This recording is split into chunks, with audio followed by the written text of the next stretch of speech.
Next day cookie जब सुबह नींद से जागता है तो अपने सॉफ्ट हैंड से स्लोली स्लोली अपने आइज रब करने के बाद धीरे से आंखें खोलता है। कमरे में खुद को अकेला देखकर वो घबरा जाता है।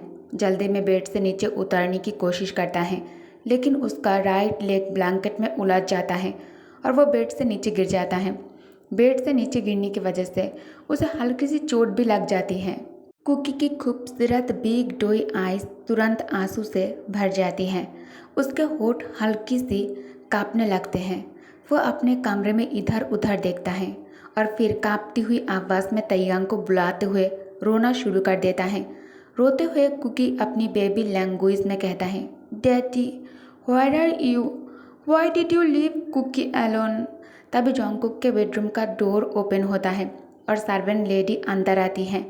जब वो कुकी को ज़मीन पर बैठा हुआ देखती है और उसकी आंखों में आंसू नोटिस करती है तो वो बहुत ज़्यादा परेशान हो जाती है। वो जल्दी से उसके पास आकर प्यार से पूछती है, बेबी तुम ज़मीन पर क्यों बैठे हो, तुम्हें ठंड लग जाएगी, जल्दी से उठ जाओ। जोंगकुक जल्दी से ऊपर देखता है। मेट उसकी आंखों में आंसू देखकर और भी जेंटल टोन में पूछती है, Cookie baby why are you crying like this, क्या तुम्हें कहीं चोट लगी है, मुझे दिखाओ। जोंगकुक बेबी लैंग्वेज में कहता है, aunty where is Cookie daddy, क्या डैडी कुकी को फिर से छोड़कर चले गए हैं। मेरे प्यार से कहती है, नो बेबी बन, तुम्हारे डैडी अपने स्टडी रूम में हैं। ये सुनते ही जोंगकुक जल्दी जल्दी फ्लोर से उठने की कोशिश करता है, लेकिन सर्वेंट लेडी उसका हाथ पकड़ लेती है और उसे शांत होने के लिए कहती है, कुकी बेबी शांत हो जाओ, अब जब तुम नींद से उठ चुके हो पहले ब्रश करते हैं, बाथ ले लो और फिर फ्रेश हो जाओ। ओके, मैं तुम्हारे लिए बाथ टब में पानी भर देती हूँ और कपड़े भी बेड पर रख देती हूँ ताकि शावर के बाद तुम्हें परेशानी ना हो। लिली क्लोजेट के पास आकर पीछे मुड़कर जोंगकुक से पूछती है, लिटिल बॉय आज तुम किस कलर के कपड़े पहनना चाहते हो। जोंगकुक लिप से पाउट बनाकर कहता है, कुकी को अभी बात नहीं लेना है लिली। लिली हल्की सी मुस्कुराहट के साथ कहती है, लेकिन क्यों बेबी बन, तुम्हें पता है ना ब्रेकफास्ट से पहले शावर लेना चाहिए। जोंगकुक कहता है, मैं डैडी के साथ रेडी होऊंगा, I don't want your help lily. ये कहकर जोंगकुक कमरे से भागकर वो बाहर निकल जाता है। लिली भी उसके पीछे पीछे बेडरूम से बाहर आ जाती है। जब जोंगकुक लिली को अपने पीछे आते हुए देखता है तो वो जल्दी से तैयांग के स्टडी रूम की तरफ भागने लगता है। तैयांग स्टडी रूम में बैठकर लैपटॉप पर वीडियो कॉन्फ्रेंस में बिजी था।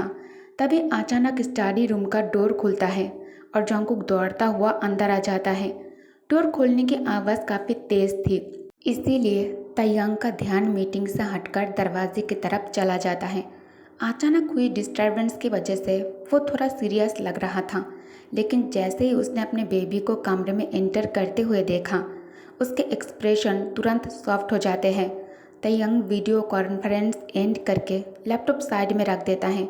जोंगकुक अपने लिटिल वॉइस में कहता है, डैडी। तैयांग हल्की सी मुस्कुराहट के साथ कहता है, before you come here my baby close the door. Jungkook उसकी बात पर हेड शेक करता है और दौड़कर डोर के पास जाकर उसे बंद कर देता है। जैसे ही वो वापस मोड़ता है तैंग उसके पास आकर उसे प्यार से अपने बाहों में उठा लेता है।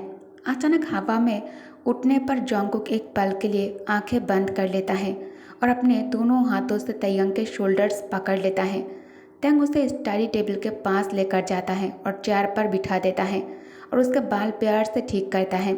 जोंगकुक अपनी बड़ी बड़ी बिग डोई आंखों से क्यूरियोसिटी के साथ तैयांग के चेहरे को देखने लगता है, जबकि तैयांग उसे देखकर मुस्कुराता है और पूछता है, क्या हुआ है बेबी, इतनी जल्दी में मेरे पास क्यों आए हो तुम। जैसे जोंगकुक को दर्द महसूस होता है उसकी आंखों में आंसू आ जाते हैं, साथ ही उसके गाल पूरी तरह लाल हो चुके थे और चोट की वजह से उसका चेहरा भी बहुत थोड़ा गर्म लग रहा था। तैयांग को शायद अंदाज़ा नहीं था कि उसने जोंगकुक को कितनी ज़ोर से पकड़ लिया था। जब जोंगकुक ने दोनों हाथों से उसे हल्का सा पीछे हटाने का इशारा किया, हटाने की कोशिश की, तब तैयांग तुरंत संभल गया। जब तैयांग की नज़र जोंगकुक के आंसू से भरी आंखों पर पड़ता है तो उसके चेहरे पर परेशानी साफ दिखाई देने लगती है। वो तुरंत जेंटल टोन में बोलता है, I am so sorry baby, मैंने तुम्हें दर्द दिया है क्या? तुम अभी भी अभी भी नींद से उठकर आए हो और मैं अपने काम में इतना ज़्यादा बिजी था कि ध्यान ही नहीं रहा। I am really sorry. मैं जॉन्गकुक अपनी उंगली से आंखों के कोने पर आए आंसू को साफ करता है और फिर हल्का सा पाउट बनाकर दूसरी तरफ देखने लगता है। उसके एक्सप्रेशन से साफ पता चल रहा था कि वो तैयांग से थोड़ा नाराज़ है।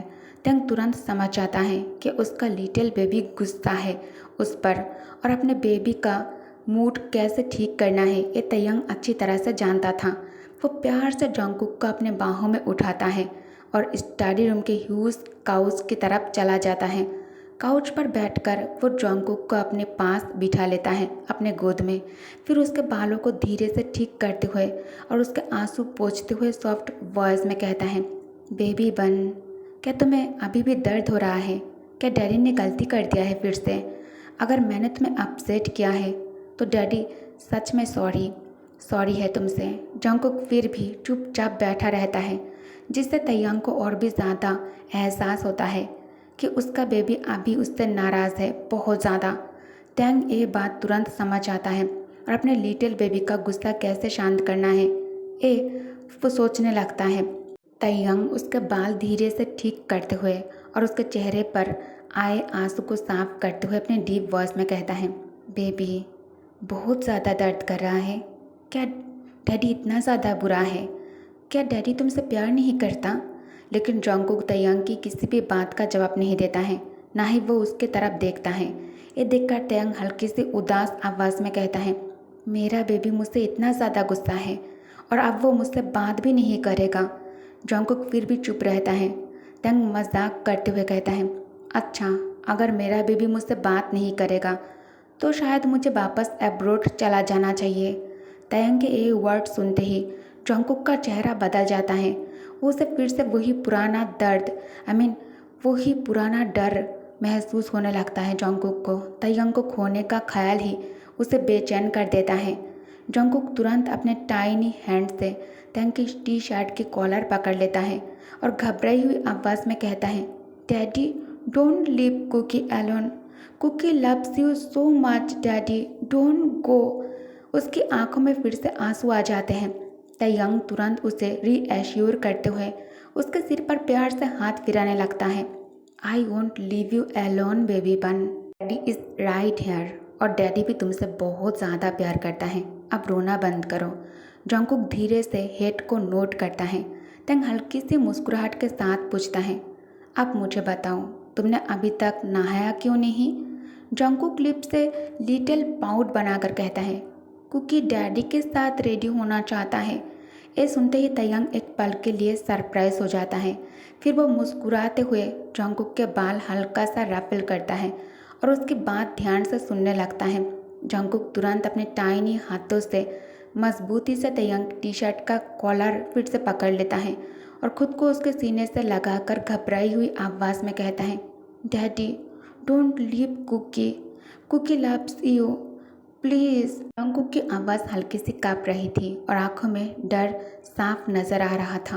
वो किसी भी हाल में तैयांग से दूर नहीं जाना चाहता है। वो डर रहा था। जॉन्गकुक के लिटिल हार्ट तैयांग से बहुत ज़्यादा प्यार करता है, उसके सोच से भी ज़्यादा। तैयांग उसकी बात सुनकर तुरंत नरम पड़ जाता है। वो प्यार से उसके कंधे पर हाथ रखते हुए कहता है, I won't leave you any more baby and I love you very much. अब रोना बंद करो, डोंट क्राई। फिर वो जॉन्गकुक के आंसू साफ करते हुए हल्की सी मुस्कुराहट के साथ पूछता है, नाउ टेल मी, तुम अब क्या करोगे?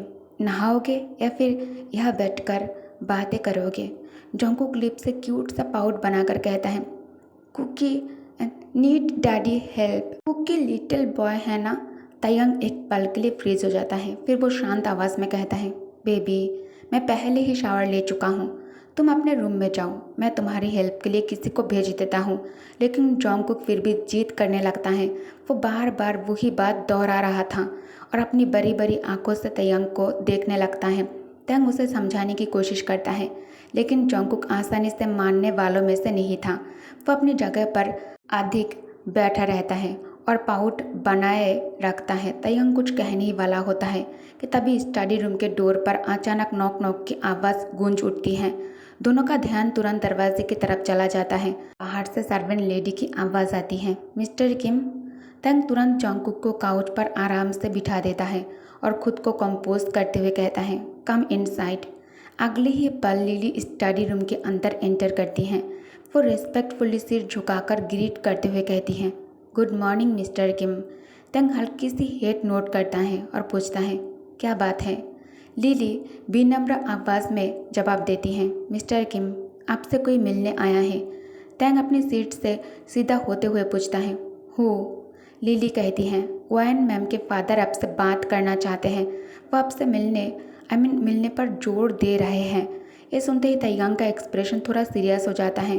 कुछ पल सोचने के बाद वो अपनी डीप वॉइस में कहता है, उन्हें लिविंग रूम में बैठने के लिए कहो। I am coming in 5 minutes. Lily तुरंत हेड नोट करती हैं, यस मिस्टर किम। ये कहकर वो स्टडी रूम से बाहर निकल जाती हैं।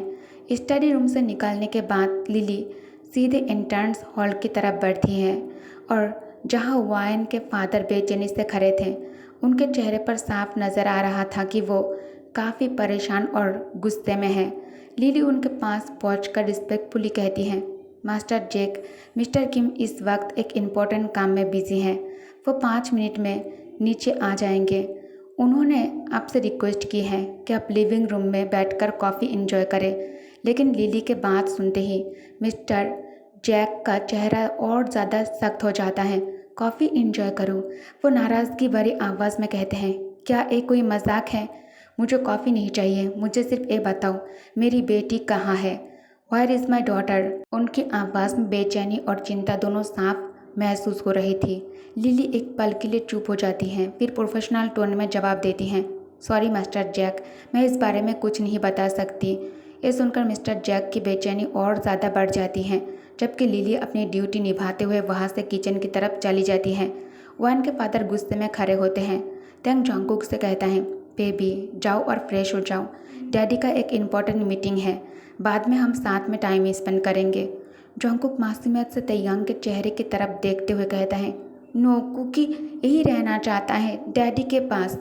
तंग प्यार से उसको समझाते हुए हल्की सी जेस्चर करता है और कहता है, बेबी ज़्यादा जिद नहीं करते, जाओ और फ्रेश हो जाओ। जॉन्गकुक कहता है, डैडी कुकी को बनाना मिल्क चाहिए, कुकी हंग्री। तंग मुस्कुराते हुए कहता है, ओके मिल जाएगा, अब तुम जाओ और रेडी हो जाओ। ये सुनते ही जॉन्गकुक जल्दी से स्टडी रूम से निकलकर बेडरूम की तरफ भाग जाता है। तंग स्टडी रूम से निकलकर स्लोली लिविंग रूम की तरफ आता है। लिविंग रूम में मिस्टर जैक ऑलरेडी काउच पर बैठे हुए थे। उनके बॉडी लैंग्वेज से साफ लग रहा था कि वो काफ़ी इम्पेशेंट और टेंस है। जैसे उन्होंने तयंग को नीचे आते हुए देखा, उनके चेहरे पर एक अजीब सा कॉन्फिडेंस आ जाता है। शायद उन्हें लग रहा था कि तयंग अपनी किसी बात के लिए एक्सप्लेनेशन या फिर एपोलॉजी देने आएगा, लेकिन तयंग का रिएक्शन बिल्कुल डिफरेंट होता है। वो कामली आकर उनके ऑपोजिट साइड वाले काउच पर बैठ जाता है। उसकी पोस्चर बिल्कुल रिलैक्स्ड थी, जैसे सिचुएशन उसके कंट्रोल में हो। कुछ पल चुप रहने के बाद तयंग शांत आवाज़ में कहता है, इतनी सुबह सुबह मिस्टर जैक को किम मेंशन तक क्या लेकर आया है? ऐसी कौन सी चीज़ है जो इतने सुबह यहाँ आ गए? उसका टोन बिल्कुल नॉर्मल था, लेकिन उसमें एक क्लियर फर्मनेस थी। मिस्टर जैक तयंग के इस एटीट्यूड को देखकर थोड़ा शॉक हो जाते हैं। उन्हें शायद एक्सपेक्टेड था, वो उम्मीद कर रहा था कि तयंग डिफेंसिव होगा या फिर माफ़ी मांगेगा, लेकिन यह सिचुएशन उल्टा ही थी। थोड़ा गुस्सा और डिसबिलीफ के साथ वो कहते हैं, मुझे हैरानी हो रही है, इतना एरोगेंट और शेमलेस कोई कैसे हो सकता है? फिर वो सीधा सवाल करते हैं, वेयर इज़ माई डॉटर वायन? उनकी आवाज़ में कॉन्सर्न और इरिटेशन दोनों मिक्स थे। तंग उनकी बात सुनकर बिल्कुल काम रहता है। वो अपनी जगह से हल्की सी मूवमेंट के साथ साइड में खड़े सर्वेंट की तरफ इशारा करता है और शांत आवाज़ में कहता है, जाओ और वायन मैडम को गेस्ट रूम से बुला लाओ, उन्हें बता दो कि उनके फादर आए हुए हैं। सर्वेंट तुरंत हेड नोट करके वहाँ से निकल जाती हैं। वायन पूरी रात सो नहीं पाई थी। उसकी आंखों में थकान और बेचैनी दोनों साफ दिख रही थी। सुबह जैसे ही उसने डोर खुलने की आवाज़ सुनी, वो तुरंत अपने बिस्तर पर सीधी बैठ गई और उम्मीद भरी नज़रों से दरवाजे की तरफ देखने लगी। उसके दिल में एक ख्याल आया कि शायद तैयांग उसे मनाने के लिए आया होगा, लेकिन जब डोर खुला और मेट अंदर आई, वायन का चेहरा थोड़ा सा उतर गया। उसकी उम्मीद टूट सी गई। वो थोड़ी थकी हुई आवाज़ में कहती हैं, मुझे भूख नहीं है, आप यहाँ से चले जाओ। मेट उसके हालात देखकर नरमी से कहती है, मैडम आपके फादर यहाँ आए हैं, मिस्टर किम ने आपको नीचे बुलाया है। ये सुनते ही वायन के चेहरे पर अचानक चेंज आता है। उसकी आंखों में हल्की सी रोशनी आ जाती है। वो जल्दी से पूछती हैं, क्या डैड आए हुए हैं और तैयांग ने मुझे नीचे बुलाया है? मेट कामली जवाब देती है, यस मैडम। वायन तुरंत बिस्तर से उठती हैं। वो मिरर के पास जाकर अपने अपीयरेंस को ठीक करती हैं, अपने बाल सेट करती हैं और एक गहरी सांस लेकर अपने इमोशंस संभालने की कोशिश करती हैं। फिर वो धीरे धीरे कमरे से बाहर निकल जाती हैं।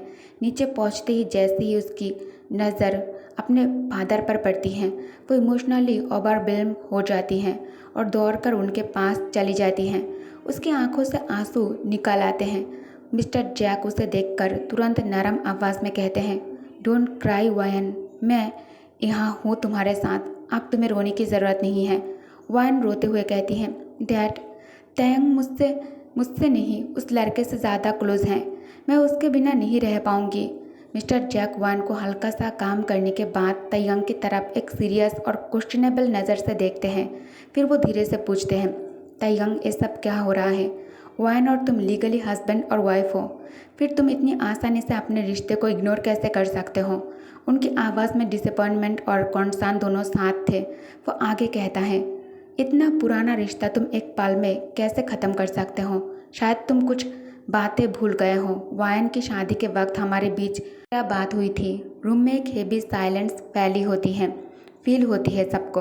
तंग उनकी बात सुनकर बिल्कुल काम रहता है। उसके एक्सप्रेशन में ना ज़्यादा इमोशन था ना गुस्सा, सिर्फ क्लैरिटी और फार्मनेस। वो सीधी आवाज़ में कहता है, मिस्टर जैक प्लीज़ अपना और मेरा टाइम वेस्ट मत कीजिए। वो थोड़ा रुक कर आगे कहता है, आज जो भी सिचुएशन है उसके लिए वायन खुद रिस्पॉन्सिबल है। वायन ने ही ये सब चूज़ किया है अपने लिए। फिर वो कामली अपनी बात कंप्लीट करता है, मेरे पास इस बात के लिए ज़्यादा वक्त नहीं है, आप यहाँ आ चुके हैं तो प्लीज़ अपने बेटी को अपने साथ लेकर जाइए। ओके गाइस, तो इस पार्ट को मैं यहीं एंड करती हूँ। Thank you for watching, bye bye.